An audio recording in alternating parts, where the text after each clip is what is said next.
Assalamualaikum warahmatullahi dan salam sejahtera kepada bangsa Wallabies sekalian. Najib Razak telah diarahkan membela diri berhubung tuduhan skandal 1MDB. Adakah Najib akan dibicarakan terus hingga keputusan akhir ataupun mungkin akan berlaku di NAA sekali lagi? Ataupun mungkinkah inilah peluang once and for all Anwar dan Zahid mengenepikan sama sekali Najib daripada bayangan mereka? Kita intro dulu.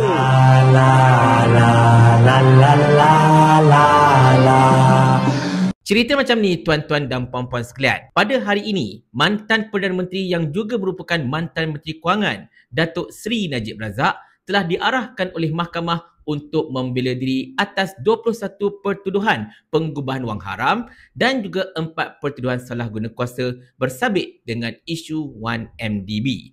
Di mana kalau dipecahkan, 21 pertuduhan penggubahan wang haram itu merangkumi Seksyen 4-1-A AMLA, 9 pertuduhan menerima wang berjumlah 2.08 bilion, 7 pertuduhan memindahkan dana berjumlah 2.05 bilion, 5 pertuduhan menggunakan dana 22,000 juta ringgit dan kesalahan-kesalahan ini telah didakwa berlaku antara 3 Mac 2013 hinggalah 8 Ogos 2013. Di mana sabit kesalahan bagi setiap pertuduhan ini, hukumannya ialah maksimum penjara 5 tahun atau denda sehingga 5 juta ringgit bagi setiap pertuduhan. Dan juga 4 pertuduhan salah guna kuasa ini semuanya disiasat ataupun didakwa di bawah Seksyen 23 Akta SPRM 2009 melibatkan sejumlah wang berjumlah 2.27 bilion ringgit, di mana kesalahan-kesalahan ini didakwa dilakukan antara 24 Februari 2011 hinggalah 19 Disember 2014. Sabit kesalahan penjara maksimum 20 tahun dan denda sehingga RM100,000 atau 5 kali ganda limai suapan, tertakluk mana yang lebih tinggi.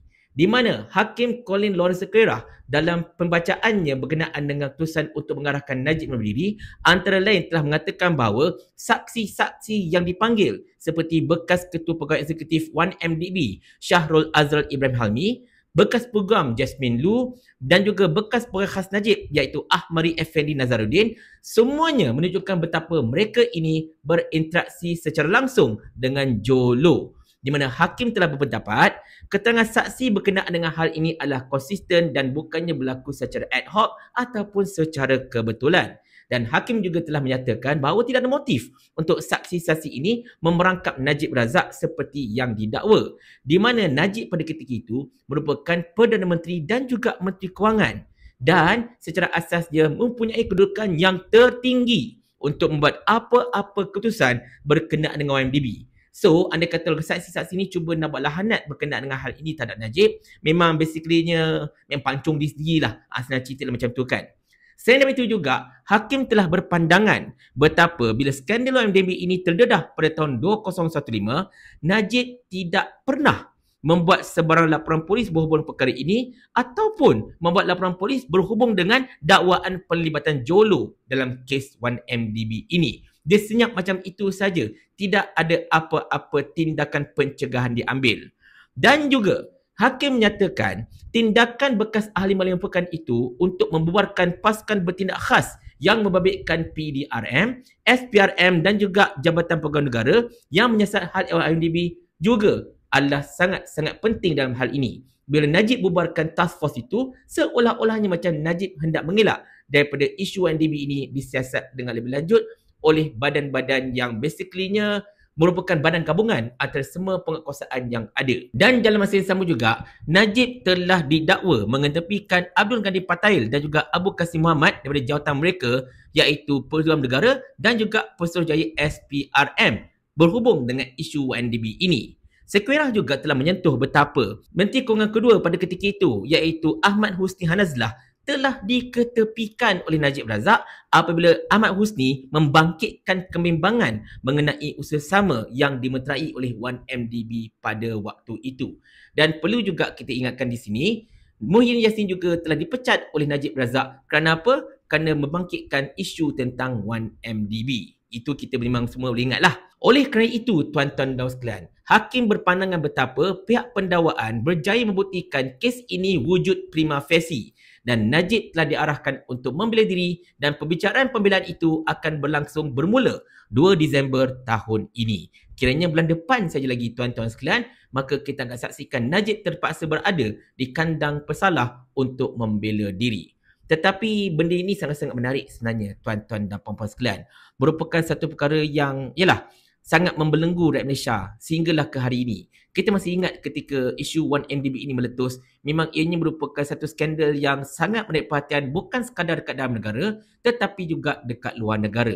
Dan ketika ini kita fahamilah bahawa penyokong-penyokong Najib dan juga orang-orang Najib serta keluarga beliau memang sangat-sangat sedih dan of course seperti mana yang sering dikatakan, bila perbicaraan ini dah masuk ke peringkat membela diri, dah terbukti ada prima facie, maka sebelah kaki memang masuk dalam penjara.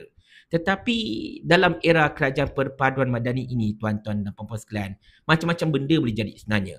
Kita bukan tak pernah berhadapan dengan kes yang sudah prima facie, sudah separuh perjalanan perbicaraan membela diri. Tengok-tengok boleh di NAA. Kerana apa? Kerana pendakwa raya bertindak untuk menghentikan prosiding tanpa alasan yang kukuh. Dan bila kita tanyakan pada pegawai negara dengan angkuhnya kata itu adalah hak saya, anda tak perlu tahu. Jadinya tuan-tuan sekalian, bukanlah saya nak menuduh apa-apa, tidak. Tetapi sejarah dah ada. Sejarah dah membuktikan betapa kes-kes yang dah prima facie ini pun boleh jadi di NAA sekiranya kalau yang terlibat itu ada sangkut paut dengan mereka yang berkuasa. Bukan tuduhan ini semua rakyat Malaysia nampak. Bahkan luar negara juga nampak. So jangan cakap saya fitnah yang bukan-bukan. Selagi benda ini tidak diselesaikan, selagi itulah benda ini akan terus menghantui pentadbiran Datuk Seri Anwar Ibrahim. Tetapi dalam masa yang sama juga tuan-tuan dan puan-puan sekalian, kita semua tahu betapa pengaruh Najib ini merupakan sesuatu yang bagi saya boleh mendatangkan bahaya kepada Datuk Seri Anwar Ibrahim dan juga pada Zahid Hamidi atas sebab-sebab yang tertentu. Untuk Zahid, of course penguasaan beliau adalah UMNO, di mana rata-rata akal UMNO memang cukup tak suka dengan Zahid sebenarnya. Zahid dapat kekal berkuasa hanya kerana beliau telah memposisikan orang-orang beliau dalam jawatan-jawatan tertinggi di dalam UMNO, termasuklah jawatan ketua-ketua bahagian. Dan untuk Anwar Ibrahim pula, di saat negara tengah berhadapan dengan masalah ekonomi yang tidak menentu, dengan FDI yang menurun, dengan prestasi yang tidak memberangsangkan dan macam-macam lagi, of course tekanan memuncak kepada Anwar di mana ramai yang membandingkan Anwar dengan era Najib. Walaupun Najib ini banyak masalah, walaupun Najib ini ada banyak isu, tetapi pada era Najib, kita dapat lihat ekonomi kita tak ada masalah, cantik belaka. Bahkan mencatatkan the longest bull run dalam sejarah negara kita ini, betul tak? Tetapi itulah benda-benda ini yang sebenarnya mendatangkan resah kepada pentadbiran Datuk Seri Anwar Ibrahim. Dan kerana itulah mungkin tak tuduh, mungkin titah addendum diraja yang mengarahkan Najib Razak untuk dibenarkan menjalani tahanan di rumah disenyapkan macam itu saja. Sampai didedahkan ke Parlimen pun still tak ada jawab apa-apa dan sebagainya kan. Tapi tak apalah, itu belakang cerita. Cumanya tuan-tuan dan sekalian, bila kita melihatkan semua ini, tidak dapat tidak, kita terfikir juga. Mungkinkah inilah peluang untuk Anwar dan Zahid untuk menanam Najib Razak once and for all supaya dia tidak lagi akan dapat mengganggu-gugat pentadbiran negara ini dan juga kuasa-kuasa mereka. Wallahualam bisawab, kita sekadar berhipotesis. Kenapa? Kerana politik Malaysia ini sangat-sangat dinamik. Macam-macam benda boleh berlaku. Cumanya kepada Najib Razak dan juga pasukannya, takziah atas perkembangan yang tidak begitu cantik bagi anda ini. Diharapkan anda semua bersedialah untuk menyediakan apa-apa saja perkara bagi membantu pembelaan diri anda. Cumanya kita harapkan perbicaraan berlangsung dengan telus dan tidak ada sebarang campur tangan politik dan sebagainya, terutamanya di peringkat pendakwaan dan macam-macam lagi. Kita tak risau pasal mahkamah. Mahkamah insyaAllah adil dan telus. Yang kita risau bahagian pendakwaan itu. Sebab apa? Bila pendakwaan tak nak teruskan apa prosiding, mahkamah tak boleh buat apa-apa. Terpaksalah di NAA macam yang berlaku ketika kes Zahid Hamidi itu. Tetapi at the end of the day, tuan-tuan sekalian, macam saya katakan tadi, anything can happen. Apa-apa jua boleh jadi. Kenapa?